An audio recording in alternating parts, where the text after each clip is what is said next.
नमस्कार। राम राम सभी को। दोस्तों, आप लोगों की हाई डिमांड पर आज मैं आप लोगों के लिए लेकर आया हूं हिंदी का मॉडल पेपर।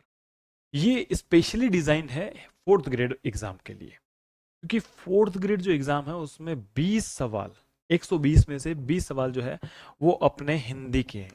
तो यहाँ पर हिंदी का वेटेज अपने आप में काफी ज्यादा है।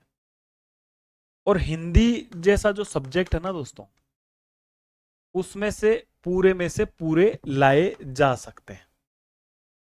और अगर सिलेक्शन लेना है आप लोगों को, तो हिंदी में से तो 20 में से 20 आपको लेकर ही आना चाहिए। According to me, Hindi English ये स्कोरिंग सब्जेक्ट होते हैं किसी भी कॉम्पिटिटिव एग्जाम में, और इनमें पूरे में से पूरे लाया जाना बहुत आसान होता है।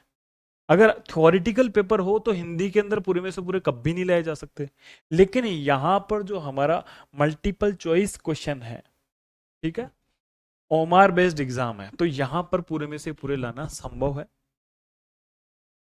ये जो चैनल है इस पर आपको फोर्थ ग्रेड से रिलेटेड हिंदी के मॉडल पेपर भी लगातार मिलते रहेंगे। साथ में मैं आप लोगों के लिए साइंस की क्लासेस भी ला रहा हूं। आपको एक दो क्लास तो आई थिंक मिल चुकी है, जिसमें सबसे पहले मैं आपको टॉपिक वाइज जो है वो साइंस के क्वेश्चन कराऊंगा। बाद में मैं आपके मॉडल पेपर भी लाऊंगा साइंस के। इसलिए साइंस के 5 सवाल आपके कहीं भी गलत नहीं होंगे। जितने मैं आपको टॉपिक वाइज कराऊंगा, जितने मैं आपको मॉडल पेपर कराऊंगा, उन्हीं में से सारे के सारे सवाल पढ़ जाने हैं।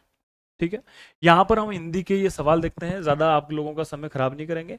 आप लोग जो है इस वीडियो को 2 की स्पीड में देख सकते हैं, हमें अपना समय बचाना है, सीधा सा मतलब ये है। निम्नलिखित में से तत्सम शब्द क्या है? सबसे पहले आप लोगों को ये तो पता ही होगा कि तत्सम क्या होता है और तद्भव क्या होता है। दोनों हमारे सब्जेक्ट में है। मैं आपको एक नॉर्मल सी जानकारी बताता हूं कि तत्सम, देखो सम का मतलब है समान, ठीक है, और तद्भव का मतलब भी मैं आपको बता दूंगा। तत्सम का मतलब है वे शब्द जो संस्कृत भाषा से हिंदी में डायरेक्ट लिए गए हैं, मतलब एज इट इज, उनमें बिना किसी बदलाव के संस्कृत से उठाए और हिंदी में यूज कर लिए, वो तो होते हैं तत्सम। और तद्भव शब्द का मतलब है संस्कृत के शब्द हैं, उनमें थोड़ा फेर बदल करके उनको हिंदी में यूज किया गया है, वो हो गए तद्भव। बात सिंपल है। यहां पहला शब्द है कुटुंब। कुटुंब शब्द हिंदी का मूल शब्द नहीं है। कुटुंब शब्द क्या है? कुटुंब संस्कृत का शब्द है, और इसको हमने हिंदी में भी एज इट इज ले लिया, तो ये क्या है? तत्सम शब्द है। यही हमारा आंसर निकल जाता है। लेकिन हम आगे के ऑप्शन भी पढ़ें। पड़ोसी, देखो पड़ोसी हिंदी का शब्द है, लेकिन पड़ोसी खुद जो शब्द है वो तद्भव शब्द है, तो इसका तत्सम क्या होगा? जो कि संस्कृत का शब्द है वो है प्रतिवासी। क्या है? प्रतिवासी। ऐसे ही महीना तो हम हिंदी में बोलते हैं, लेकिन इसका जो तत्सम शब्द है वो है मास। क्या है? मास। संस्कृत में मास बोला जाता है, महीना नहीं बोला जाता। संजोग को संयोग बोला जाता है। बस, ये तत्सम शब्द है। इनमें कुछ चेंज, अगर इनको डायरेक्ट ले लिया हिंदी में तब तो ये क्या हो गया? तत्सम। अगर इनको कुछ चेंज करके लिया तब क्या हो गया? तद्भव। ये तद्भव है, ये तत्सम। बात समझ में आई आपको? अब आपका कभी ये सवाल गलत नहीं होगा। अगला सवाल है, किस विकल्प में सभी जो शब्द है वो विशेषण शब्दों से निर्मित भाववाचक संज्ञा है? देखो हमें पूछा है संज्ञा, और संज्ञा भी कौन सी? भाववाचक।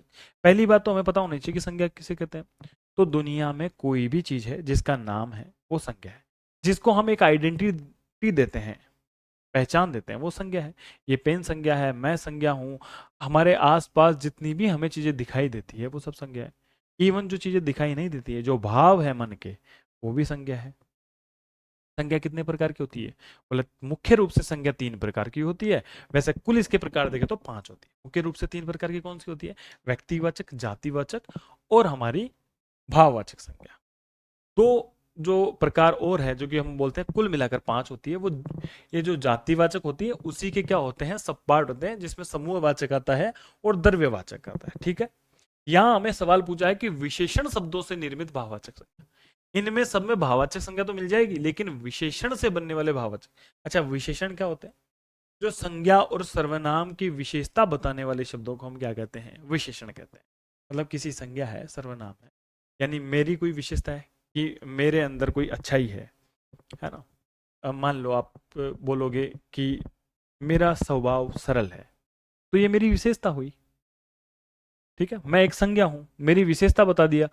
विशेषता कैसे बताई? सरल स्वभाव है, तो ये सरल जो है ये विशेषण हो गया। हमें ये पता करना है कि विशेषण से बनी हुई भाववाचक संज्ञा। देखो पहला ऑप्शन देखते हैं, उसमें आता है मिठास।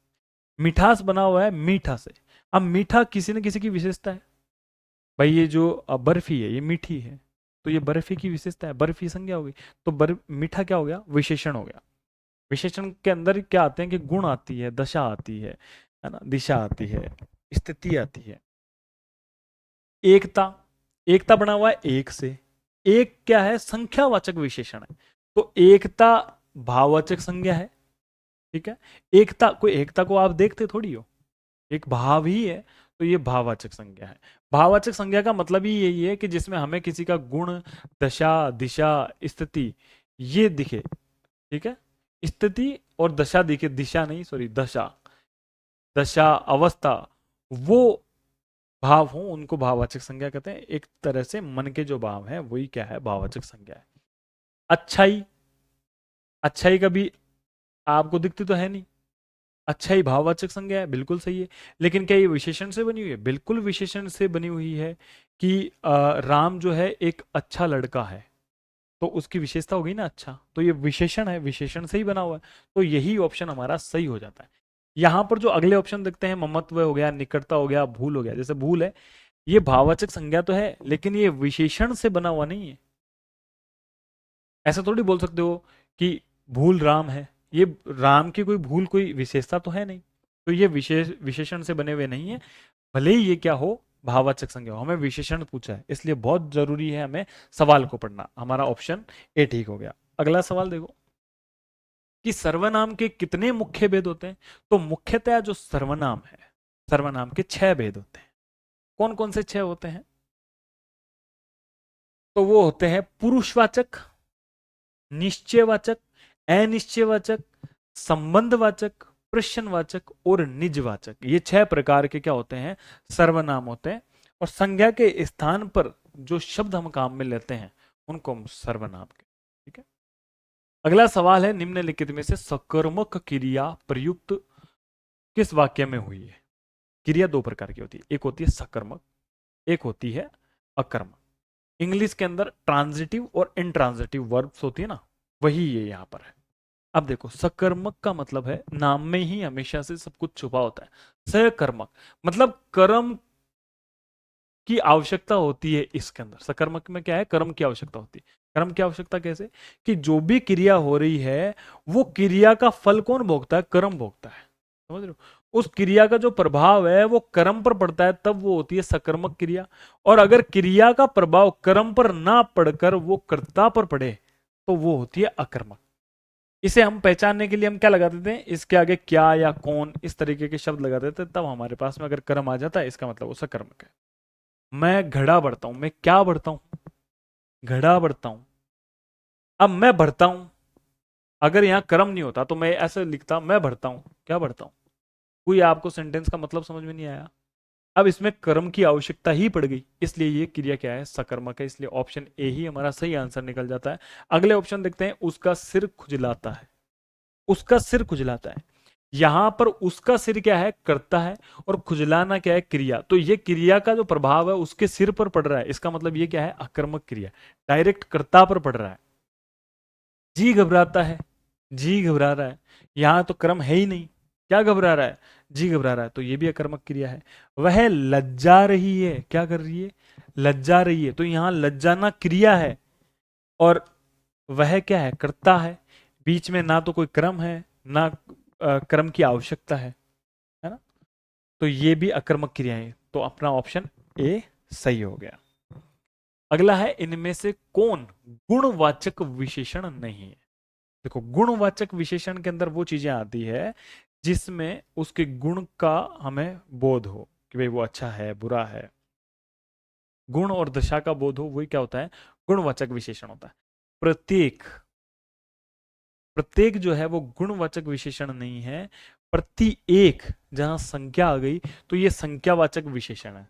सवाल तो हमारा यहीं से ही हो जाता है, हमें पूछा नहीं है, तो प्रत्येक नहीं है। प्रत्येक में कौन सा है? संख्यावाचक। कौन सा विशेषण है? संख्यावाचक विशेषण है। फिर आता है भला। भला एक गुण है, भला ही गुण है, तो भला विशेषण है, बिल्कुल सही बात है, गुणवाचक विशेषण है। ऊपरी, देखो गुणवाचक विशेषण में दशा भी आती है, स्थिति भी आती है, तो ऊपरी निचला ये भी गुणवाचक विशेषण ही है। सरल, यह सवाल बेहद सरल है, तो ये इसकी क्या हो गई, सवाल की विशेषता हो गई। और विशेषता में भी क्या दिखा रहा है, इसका गुण दिखा रहा है, तो ये गुणवाचक है। तो ये तीनों गुणवाचक है, हमें पूछा गुणवाचक नहीं है, तो वो है प्रत्यय। नानी कुंवारी मर गई, नवासे के नौनो ब्याह। ये कुछ कुछ वैसे ही है कि घर के पूत कुंवारे डोले और पड़ोसियों के ब्याह कराते डोले। नानी कुंवारी मर गई और नवासे के नौनो ब्याह, वैसी ही ये चीज है। व्यर्थ शेखी बगाड़ने वाला, एक आदमी अपराध करे और दूसरा दंड भुगते। अधिक जानने वाले को उपदेश देने वाला, दूसरों की संपत्ति से लाभ उठाने वाला। आप ये देखो, ये नानी कुंवारी मर गई और नवासे के नौनो ब्याह, इसका मतलब है ये व्यर्थ की डींगे हाँक रहा है। व्यर्थ की शेखी बगाड़ने वाले को हम क्या कहते हैं, ये लोकोक्ति दे देते हैं। ठीक है, तो आंसर हमारा ए ही सही हो जाता है। अगला जो मुहावरा है कि बालू से तेल निकालना। बालू से तेल निकालना का मतलब हो गया कि आप देखो, जहां बालू में पानी नहीं है वहां से हम तेल निकाल, आसान काम तो नहीं है। इसका मतलब यही हो गया कि असंभव कोई काम करना। शीघ्र नष्ट होने वाली वस्तु, इससे इसका अर्थ नहीं निकलता है।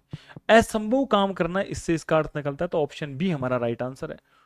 पूर्णतः स्वस्थ होना, बहुत साधन संपन्न होना, ये सब अर्थ इससे नहीं निकलते हैं। बालू से तेल निकालने का मतलब सीधा सा है कि कोई इम्पॉसिबल काम करना। अगला सवाल देखें।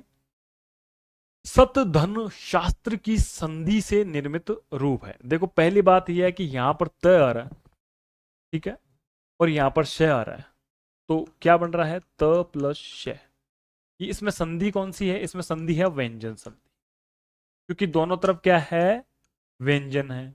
अब आपको ध्यान होगा, जहां त के साथ में श आता है ना, तो इस तय का तो बन जाता है च, और इस शय का बन जाता है छ। तय प्लस शय से क्या बन गया, चच।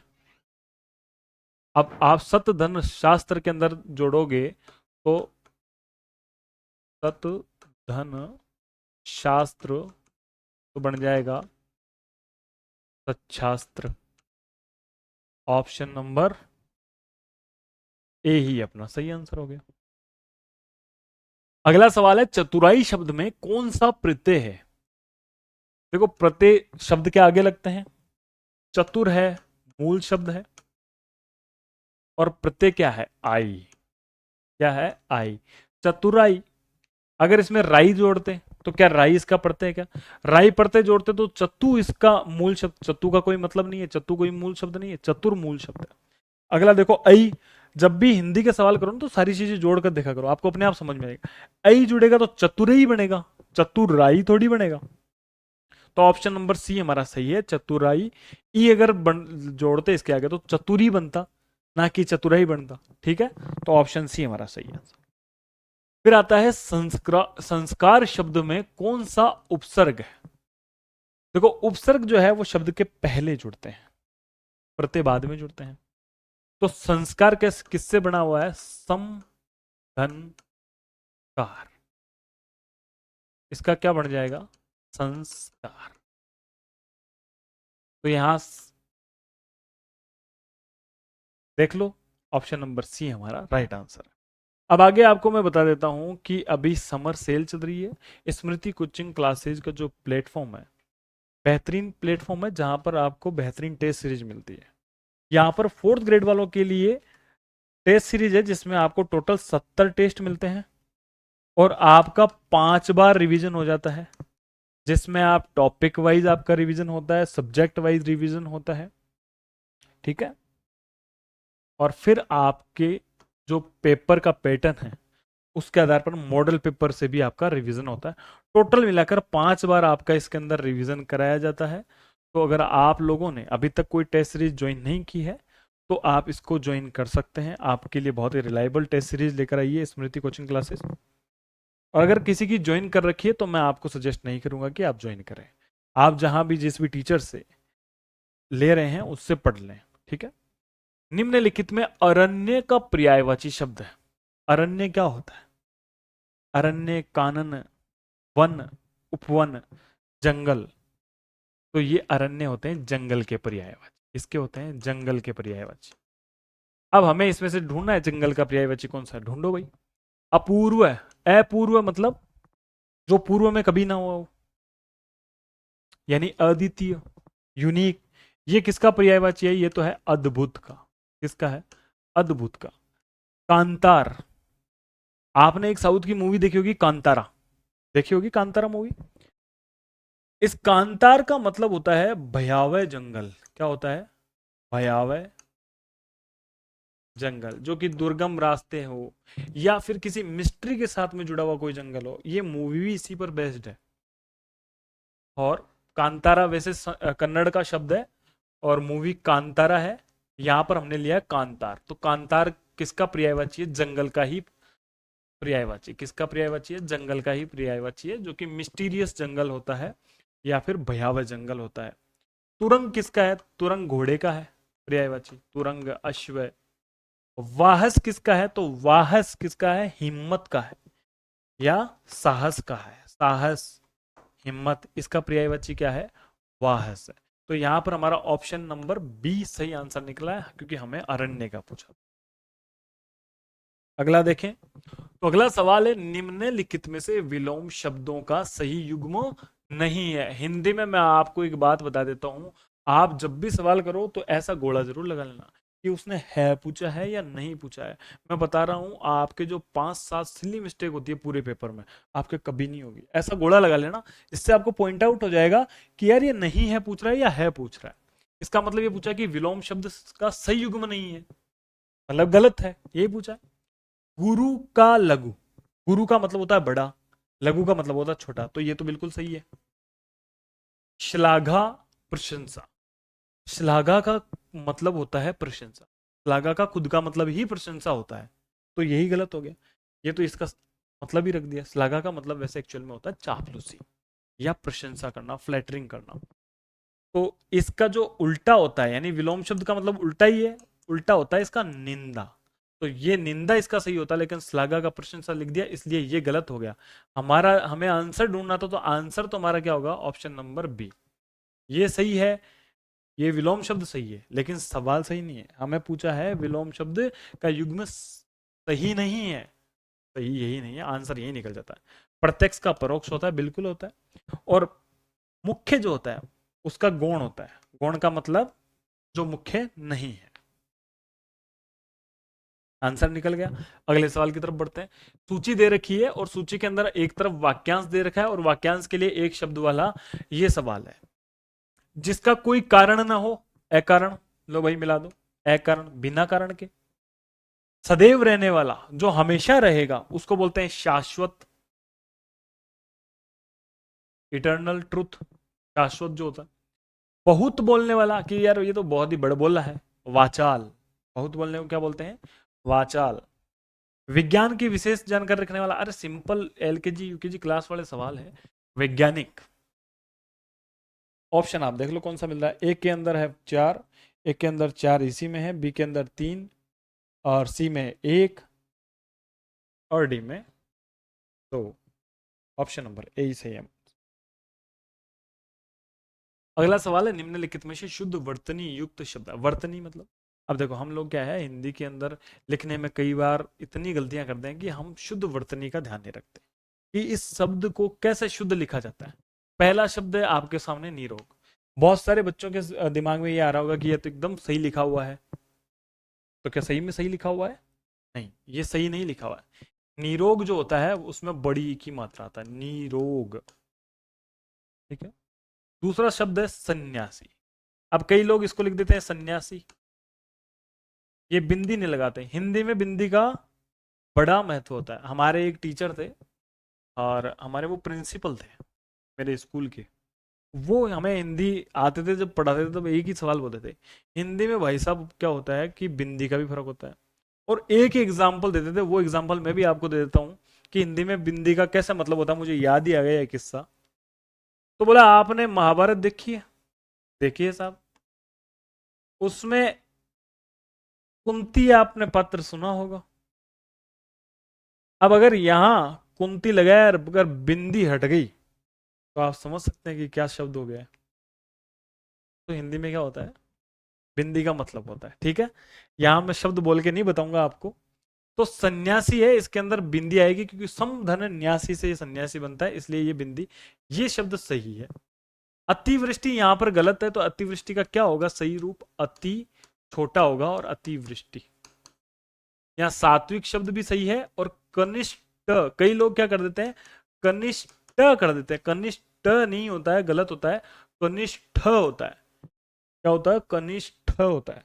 तो ये शब्द सही है। कौन कौन से सही है, बी, डी और ई। जहां भी बी डी ई ऑप्शन में लगा दो तो ऑप्शन नंबर ए में ही बी डी ई सही है, ठीक है। अगला है, निम्नलिखित में से कौन एक कार्यालय पत्र नहीं है। जब भी आप लोग जो है फोर्थ ग्रेड में सिलेक्ट हो जाओगे, कार्यालय में जाओगे, तो आपको भी ज्ञान होना चाहिए कि कार्यालय पत्र क्या है, इसीलिए आपके जो सिलेबस है उसमें कार्यालय पत्र रखे हुए हैं। विज्ञप्ति तो आपको नॉर्मली पता होगा कि आपके एग्जाम की विज्ञप्ति आती है, तो वो डिपार्टमेंट से ही आती है, गवर्नमेंट के डिपार्टमेंट से आती है, उसका एक पर्टिकुलर फॉर्मेट होता है। तो विज्ञप्ति तो कार्यालय पत्र है, लेकिन निमंत्रण हो गया, आमंत्रण हो गया, ये कोई कार्यालय पत्र नहीं है, ये कोई ऑफिस से नहीं आता है। आपको शादी का किसी ने कार्ड दिया, तो शादी का कार्ड दिया, स्वामणी का कार्ड दिया, भंडारे का कार्ड दिया, तो वो कार्ड जो है कोई ऑफिशियल लेटर तो है नहीं, कार्यालय पत्र तो है नहीं। तो हमें तो यही पूछा कि कार्यालय पत्र कौन सा नहीं है, तो ऑप्शन नंबर यही हो गया। तीसरा है अनुस्मारक। अनुस्मारक का क्या मतलब होता है, यहाँ मैं भी बताता हूँ। वैसे इंग्लिश में उसको बोलते हैं रिमाइंडर। जैसे मान लो आप एक अधिकारी हैं, आपने किसी को लेटर भेजा और उसका जवाब नहीं है, फिर आप रिमाइंडर भेजते हो, अनुस्मारक भेजते हो कि साहब हमने आपको एक लेटर लिखा था। उस रिमाइंडर का उसमें आपको संदर्भ भी देना होता कि ये फलाने तारीख को इतने नंबर से हमने डिस्पैच किया, लेटर आपको लिखा, आपका अभी तक जवाब नहीं आया, इसके लिए आपको रिमाइंडर भेजा है, आप रिमाइंडर का हमें जवाब दे दीजिए। इसको बोलते हैं अनुस्मारक। अधिसूचना का मतलब होता है नोटिफिकेशन। किसी भी महत्वपूर्ण सूचना के लिए गवर्नमेंट क्या निकालती है, गजट के अंदर नोटिफिकेशन निकालती है, ठीक है। जैसे आप बोलते ही हैं कि विज्ञप्ति का भी नोटिफिकेशन आ गया, तो नोटिफिकेशन का मतलब होता है, इंग्लिश में इसको नोटिफिकेशन बोलते हैं, हिंदी में अधिसूचना। निम्नलिखित में से अशुद्ध लिखित वाक्य है। देखो हमने वर्तनी तो अशुद्ध देख ली थी, अब वाक्य भी अशुद्ध देखेंगे, कैसे वाक्य अशुद्ध होते हैं। पहला है, अब वह वापस लौट चुका होगा। वैसे देखने में तो सही लग रहा है वाक्य, अब वह वापस लौट चुका होगा, ठीक ही तो है, क्या गलती है इसमें, गलती है। देखो कहीं भी अगर सेंटेंस का मतलब कम शब्दों में उसका अर्थ वही निकल रहा हो, तो बिना मतलब के शब्द जोड़ने का कोई मतलब। यहां लिख दिया अब वह वापस लौट चुका होगा, लौट चुकने में वापस लिखने की क्या जरूरत पड़ गई थी, अब वह लौट चुका होगा, लौटने का मतलब ही ये है कि वो घर से गया था, अब वो लौट गया होगा। या तो ऐसे बोलते कि अब वह वापस आ गया, तो ये सेंटेंस सही होता। इसमें वापस और लौट एक ही बात है, दोनों का मतलब एक ही है, तो दोनों को अलग अलग लिखने की जरूरत नहीं है, इसलिए यही शब्द हमारा क्या है, अशुद्ध है। पहला ही वाक्य हमारा सही निकला। दूसरा देख लो, पढ़ लो, मीरा भक्त कवित्री थी, तो ये तो पूरा का पूरा वाक्य सही है। मीरा जो है वो भक्त कवित्री थी, क्या, कौन सी कवित्री थी, कवित्री तो वो थी लेकिन भक्ति वाली कवित्री थी, इसलिए उसको भक्त कवित्री बोलते थे। समस्त मानव जाति का हित सोच, इसमें कोई गलती नहीं है, समस्त पूरी की पूरी मानव जाति उसका हित सोच। घोड़ा चलते चलते अड़ गया, घोड़ा कहीं चल रहा है, चलते चलते अड़ गया, तो ये वाक्य एकदम शुद्ध है, कोई अशुद्धि नहीं है। बस अशुद्धि आप यही देखो कि बिना मतलब के शब्द तो कहीं नहीं जुड़ गए। अगर वापस को आप हटा के देख लो तो भी वही मतलब निकलता है, वापस का मतलब ये होता है लौट आना। यहाँ पर कुछ अंग्रेजी जो पारिभाषिक शब्दावली है, टेक्निकल जो आपके वर्ड्स हैं, जो कि आपके ऑफिशियल लैंग्वेज में यूज किए जाते हैं, इंपॉर्टेंट होते हैं, बहुत सरल सवाल आते हैं इनसे लगभग। देखो अ ब्रिज, अब मैं आपको याद करने का तरीका बताता हूँ। किसी चीज पर, नदी पर ब्रिज बनाया जाता है, क्यों बनाया जाता है, ताकि रास्ता छोटा हो जाए, क्या हो जाए, रास्ता छोटा हो जाए। ब्रिज का मतलब है ए ब्रिज, इसका मतलब है रास्ता छोटा हो जाए, मतलब संक्षेपण। क्या हो गया, ए ब्रिज का मतलब क्या हो गया, संक्षेप। ठीक है, समझ आ गई। अनक्षर, अनक्षर का मतलब होता है अनुलग्नक या संलग्नक। जैसे आप लोग पहले मान लो कहीं एप्लीकेशन देते हो, तो आप ये भी तो लगाते हो ना, जैसे आपने अपने जाति प्रमाण पत्र लगा दिया, आपने मार्कशीट लगा दी, पूरा पूरा लेटर लिखा, साथ में आपने जाति प्रमाण पत्र लगा दिया, आपने राशन कार्ड लगा दिया, आपने आधार कार्ड लगा दिया, तो वो क्या हो गए, अनुलग्नक हो गए या संलग्नक हो गए, क्या हो गए, संलग्नक हो गए। तो बी एनेक्शर का मतलब क्या हो गया, संलग्नक। अमेंडमेंट, किसी चीज में संशोधन करना, अमेंड करना, तो अमेंडमेंट का मतलब हो गया संशोधन। अप्रूवल, अप्रूवल का मतलब होता है स्वीकृति या अनुमोदन। जो टेक्निकल वर्ड है उसमें शब्द लेते हैं अनुमोदन, कि यार इस चीज का अनुमोदन कर दो, यानी अप्रूवल दे दो, स्वीकृति दे दो, अनुमोदन इसका अर्थ हो सकता है, या फिर इसका अर्थ स्वीकृति हो सकता है। तो यहां पर आप देख लो, एक के अंदर क्या है, दो है, एक के अंदर दो है, बी के अंदर तीन है, सी के अंदर चार है, और डी के अंदर एक है। पहला ही ऑप्शन हमारा सही निकला। अगला सवाल है, इनमें से कौन से व्यंजन संधि के उदाहरण है। उल्लास, अन्वय, अहंकार, निष्फल, उद्धार। देखो उल्लास मैं लिख देता हूं, उत धन लास, ठीक है। अन्वय, अनु धन अय, अहंकार, अहम धनकार, अहम धन कार, निष्फल, नी धनफल। ऐसे ही तो करते हैं भाई, सवाल जब भी करो तो पूरा का पूरा लिखना पड़ेगा। उत धन हार, देखो जहां जहां व्यंजन दिख रहा है वो व्यंजन संधि है, ये व्यंजन संधि है, दोनों में व्यंजन है। अनुधन ए, दोनों में स्वर आ गया तो ये स्वर संधि है। स्वर में भी कौन सी है, यण संधि है। आपको पता होगा कि यण संधि का मतलब होता है कि पहला जो शब्द है उसमें ई ऊ या री आ जाए और उसके सामने कोई अन्य स्वर आ जाए। तो ई का तो बनता है, क्या बनता है, ये, ऊ का व, और री का र। तो यहाँ ऊ है तो ऊ का क्या बनेगा, व, तो अ न व, ठीक है। तो ये यण संधि है, तो ये तो नहीं होगा। हमें तो पूछा व्यंजन, उल्लास व्यंजन है, ये क्या आ गई हमारे स्वर संधि। अहमदनकार ये भी व्यंजन है। निष्फल, निष्फल में देखो विसर्ग आ गया, तो ये विसर्ग है, व्यंजन नहीं है। यहां पर ये भी क्या है, व्यंजन है। तो ए सी ई, ए सी ई, ऑप्शन नंबर सी हमारा सही हो गया। अगला सवाल है, इनमें से कौन यमुना का पर्यायवाची नहीं है, गोला लगा लो। जब भी सवाल ऐसे आए तो नहीं है पर गोला लगा लो, मतलब हमें पूछा नहीं है। तो बाकी कौन कौन से है, देखो यमुना के जो पर्यायवाची है, पहले तो आप ध्यान रखना, यमुना को सूर्य की पुत्री माना जाता है, तो इसका एक पर्यायवाची होता है सूर्य सुता। सूर्य को हम रवि भी बोलते हैं, रविजा। अर्क भी बोलते हैं, अर्कजा। कृष्णा, कालिंदी, ये सब इसके क्या है, पर्यायवाची। तो अर्कजा, कृष्णा, कालिंदी, साथ में अगर मैं लिखूं सूर्य सुता, रविजा, आपको मिल जाए अगर ये, तो भी क्या है, ये सब यमुना के ही हैं। ये यहां पर जो शब्द होना चाहिए था धूर्वनंदा, देखो धूर्वनंदा गंगा के पर्यायवाची हैं। धूर्वनंदा, मंदाकिनी, है ना, भागीरथी, ये सब किसके पर्यायवाची हैं, ये गंगा के पर्यायवाची। तो धूर्वनंदा यहाँ पर गंगा का पर्यायवाची है। हमें तो पूछा नहीं है, ये तीनों तो है। अब हमें आंसर निकालना है, अब आंसर निकालेंगे तो कौन सा आ जाएगा आंसर, धूर्वनंदा, ठीक है, आप समझ गए होंगे। अगला सवाल है तत्सम शब्द, फिर से तत्सम आ गया, आप समझ गए होंगे, संस्कृत का शब्द होगा डायरेक्टली। घोड़ा जो है ये संस्कृत का शब्द नहीं है, संस्कृत का तो कौन सा होता है, अश्व होता है, तो इसका तो तत्सम क्या है, अश्व। अमृत जो होता है, अमृत खुद अपने आप में संस्कृत से लिया गया है, अमृत क्या है, संस्कृत का शब्द है। अगर अमृत का तद्भव शब्द देखते हैं तो वो होता है अम्मीय, वो हिंदी में लिया जाता है। गेहूं, गोधुम, इनको बोला जाता है संस्कृत के अंदर, क्या बोला जाता है, गोधुम। तो इसका तत्सम तो गोधुम है, यह तो गेहूं तो हिंदी का ही शब्द है, तद्भव शब्द है ये। काजल का तत्सम शब्द है कज्जल, क्या है, कज्जल। थोड़ी राइटिंग देख लेना भाई मेरी, ऐसे ही है, ठीक है। अमृत यहाँ पर सही आंसर हो गया, तो ऑप्शन नंबर बी ही हमारा सही हो गया, ठीक है। ये आज का जो मॉडल पेपर है आपका समाप्त हो जाता है। अब आप लोग नए हैं तो सब्सक्राइब कर लो, ताकि आप लोगों को वैल्यूएबल जानकारी मिलती रहे, ताकि आप लोगों को ऐसी चीज़ें मिलती रहे जिससे आप अपने कंपटीशन में बहुत आगे जा सकें, औरों से आगे जा सकें, ठीक है। और इस के अंदर आपको साइंस के भी टाइम टू टाइम जो है क्लासेस मिलती रहेगी, जिसमें आप लोगों को उसमें टॉपिक वाइज भी मिल जाएगा, मॉडल पेपर मिल जाएगा। तब तक के लिए बाय बाय, टेक केयर, मिलते हैं नेक्स्ट क्लास में।